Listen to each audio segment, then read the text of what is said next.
Hi, my name is Cecil Peoples. I am a martial artist. I'm a Kempo practitioner. I am 10th degree black belt. I was recently promoted in March to 10th degree black belt. And this is my entire life. Has been since I was an adult teaching karate. I was born and raised in Carbon Hill, Alabama. Now I know a lot of you haven't heard of Carbon Hill, Alabama, but Carbon Hill is happening. 2,500 people, small school, 125 people in the entire school.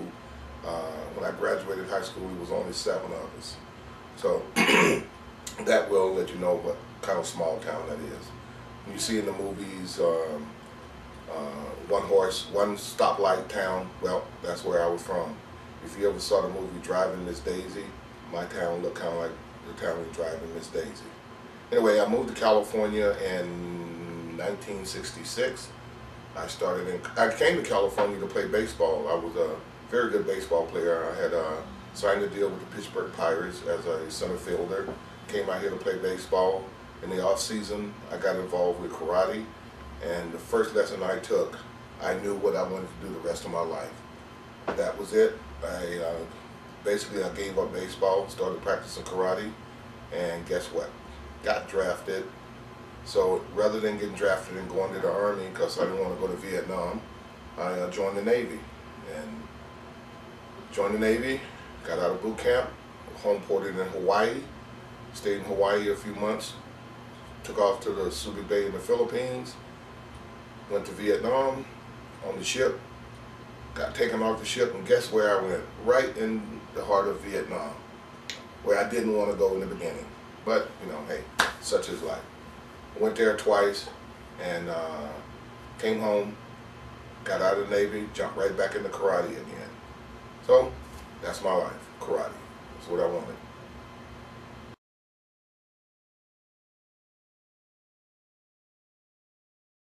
Okay, now I'm going to tell you how I got involved in martial arts. Almost like everyone from my generation, with Bruce Lee was my inspiration in doing karate. Also, there was a movie out called Our Man Flint with James Coburn. Boy, that was a big influence on me at the time. So I moved to California, didn't do anything in the beginning, but when I first got out to California, it was a lot of gang problems at the time. Not as big as it is now, but it was just like on the verge of getting happening. So it seemed like everywhere I went, roller skating, dancing, parties, that kind of thing, fights were breaking out. People weren't really into guns at that time, but they did have knives. So I came to the conclusion that either I can carry a knife or a gun, or I would learn how to defend myself. So I took the latter. I decided to learn how to defend myself. Besides, my mother would have killed me if she had heard I carried a gun or a knife. My grandmother would have came by here and beat the black off of me, as she used to say in Alabama. But anyway, I talked to a friend and I said, hey man, I want to take some judo lessons. And he said, why? He said, you should take karate. And I said, okay, I'll take karate.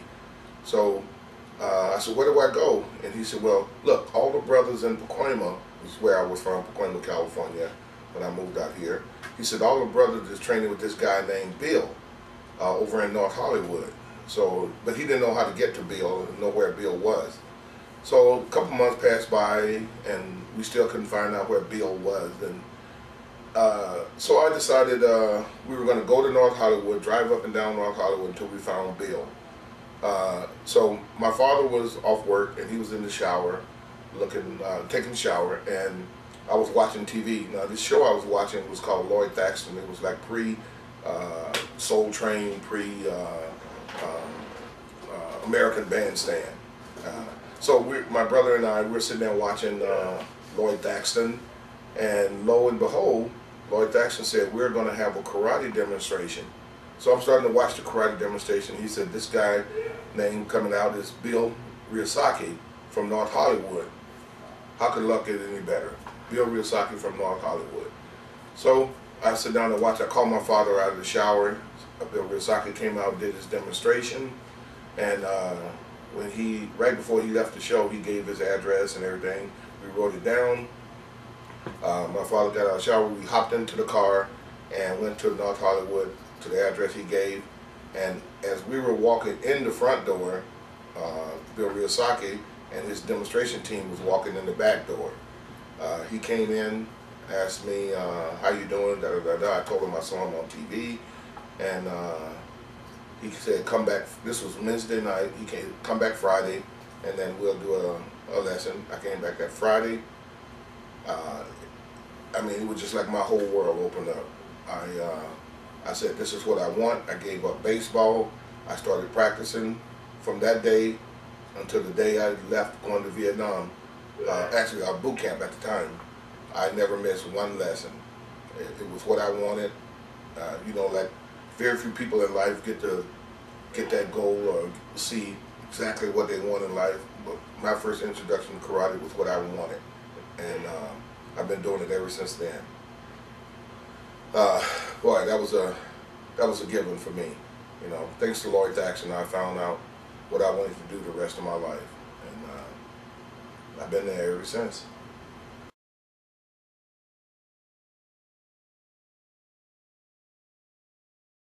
My best memory in martial art would be a few things. I know I hate to say that, but there's a few things. One was the day I started martial arts.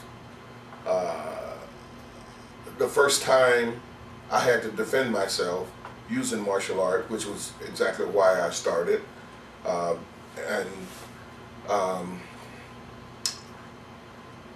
You know, rather than having to carry a knife or a pistol or, you know, whatever, I got to use the martial arts. Didn't start it now. I want to remind you that didn't start it. Never have. Never started a fight in my life.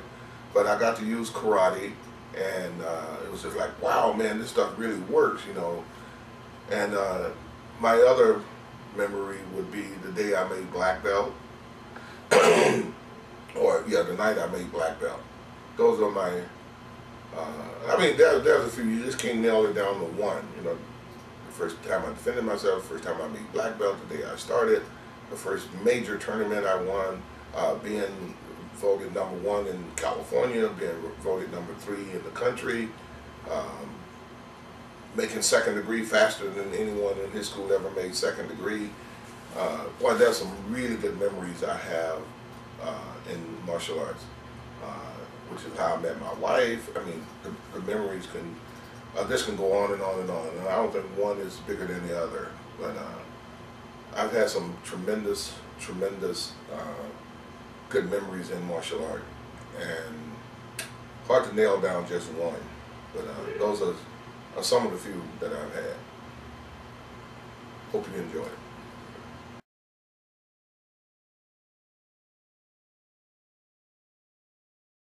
My advice for a martial art is try to find a very, well, extremely competent instructor.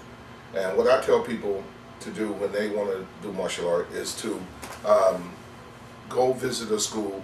Try to get someone that a neighbor, a brother or sister or friend have recommended. And even if they recommend it, go sit in the school and watch the instructor, watch the other student, talk to the parents, talk to the students, see how they feel about the school. Well, I'm sure most of them will say nothing but good things, but you sit there yourself with your child, or unless it's you, and then you sit there, you watch how the teacher interact with the students, make sure that he's showing up to class, make sure that he's teaching class, and you know, talk to the instructor more than once. Don't just walk into school, plunk down your money, and then take off. Check out the school and see if that's exactly what you want. You know, I mentioned before how I started karate. Even though I was fascinated with Bruce Lee, but for some reason Kung Fu just didn't grab me. I went to several Kung Fu schools. It just didn't do it for me. For some reason, you know, Chuck Norris was very famous at the time, and I went and visited his school, but it just, I don't know, it just didn't grab me. But when I went to my instructor, Bill Ryosaki, holy cow, man, I was drawn to him right away. First thing, I was very skinny. I was 6 feet tall, 145 pounds, and he was 6'1" or 6'2", and he wasn't much bigger than me. So I figured, man, oh man, if this guy can toss people around like that, this is what I want. And I was drawn to him, and my advice would be to be drawn to the instructor, be drawn to his ability to teach, to handle your child, to handle you the way he handles other students. That would be my advice for you.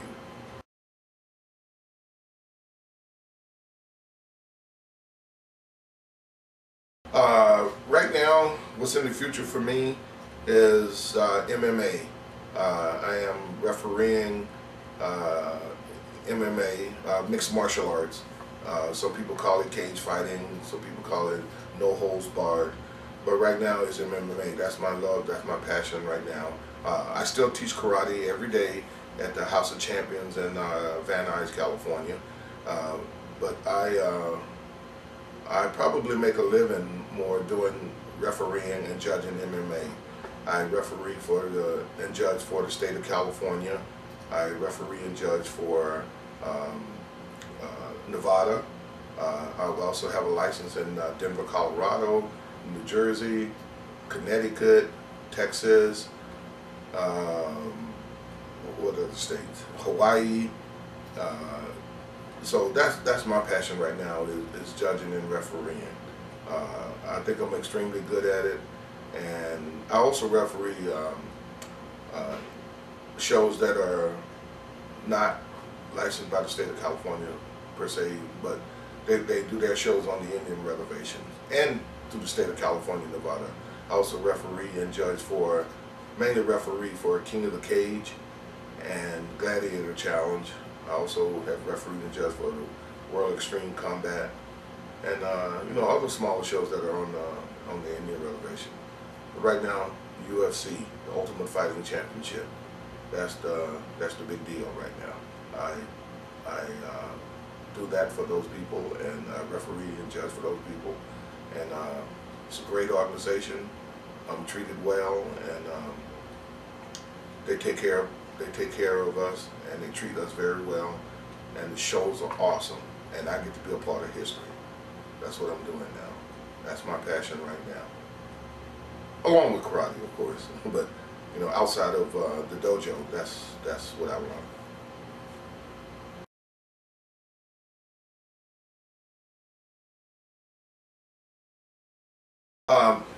I have quite a few role models. I don't want to get choked up with this because every time someone asks me this, I start getting all weepy-eyed. but I have a lot of role models. Obviously, in the martial art, it was my instructor that was a role model for me, and I have another role model that I trained with. His name at the time was Steve Sanders. He was the founder of the Black Karate Federation.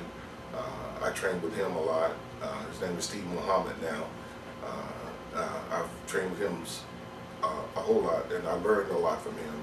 But my instructor was my instructor, so I never changed that. But that's in the martial art. Outside of the martial art, my role model would be Maya Angelou. At one time Michael Jackson said, when he see children, he see God.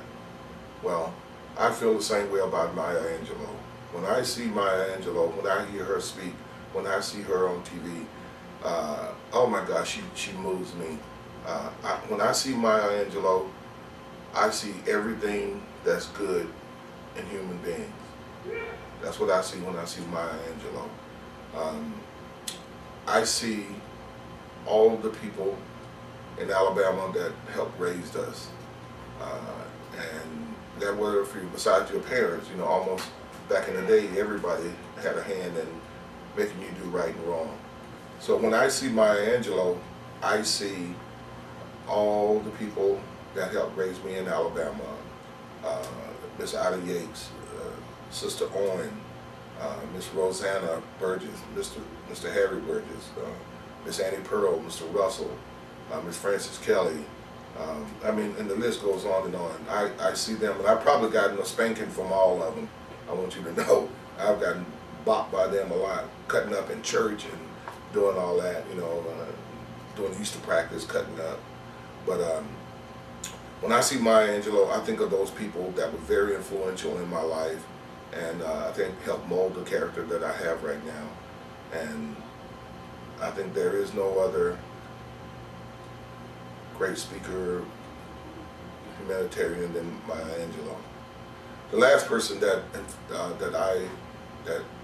influences me and that I adore is my wife, Sensei Peoples. She is my backbone. She is my hero. And to quote Tom Cruise in the movie, what's the name of the movie? What's the name of that movie Tom Cruise did with the little boy? When he said, "You complete me," and I think my wife completes me. She's my probably my biggest hero. The way she raised my kids, our kids, the way she raised our kids, she makes sure that homework is done, food, cooking, washing. I mean, and then she works all day. You know, it doesn't get any better than this. Those are the few people that influenced me.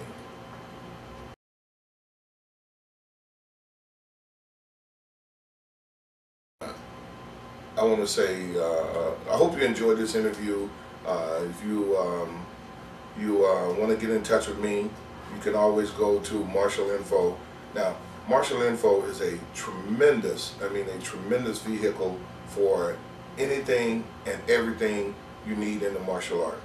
If you want books, if you want videos, if you want information, if you want to know where a certain school is in a certain city, an instructor, anything you need to know about the martial art, Martial Info can help you with that. And so if you ever need anything, you want to get in touch with me, you can look up martialinfo.com and pull up my name. You can get in touch with me, or you can check out my website, cecilpeoples.com, or you can email me. You can email me through my my website, cecilpeoples.com. And guys, if you doing karate, I hope you love it as much as I do. It's my love, it's my passion, it's everything that I wanted. And I thought that was going to be baseball at one time, but boy, I'm telling you, martial art does it for me. Like basketball did it for Michael Jordan, like basketball did it for Magic Johnson, Irving Magic Johnson. Enjoy it. It's a lifesaver. It's a life passion. Kicking, punching.